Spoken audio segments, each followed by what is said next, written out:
Kisah Tantri Kamandaka, Kura-kura dan Angsa. Di relief Candi Jago, Malang. Kisah kura-kura dan angsa yang terdapat dalam relief Candi Jago di Malang adalah bahagian dari seri cerita fabel Tantri Kamandaka, yang merupakan adaptasi dari Pancatantra India ke dalam tradisi Jawa kuno. Fabel ini tidak hanya sekadar cerita, tetapi juga mengandung ajaran moral yang mendalam. Di sebuah telaga, hiduplah seekor kura-kura yang bersahabat karib dengan sepasang angsa. Ketika musim kemarau tiba dan air telaga menyusut, para angsa memutuskan untuk berpindah tempat ke telaga lain yang lebih subur. Kura-kura yang tidak bisa terbang memohon agar ikut dibawa oleh kedua sahabatnya. Kedua angsa memikirkan cara agar kura-kura bisa ikut serta dalam perjalanan jauh itu. Mereka kemudian menemukan sebuah batang kayu.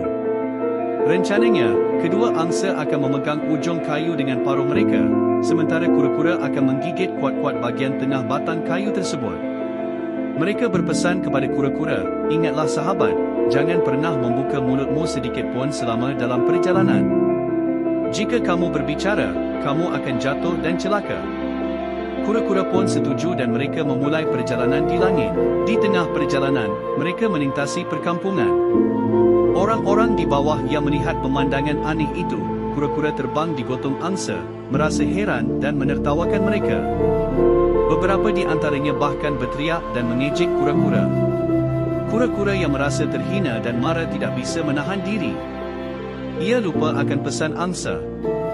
Begitu ia membuka mulutnya untuk membalas ejekan, gigitannya pada batang kayu pun terlepas. Kura-kura jatuh dari ketinggian dan akhirnya tewas. Relief ini, seperti fabel Tantri Kamandaka lainnya, menyajikan ajaran budi pekerti yang penting.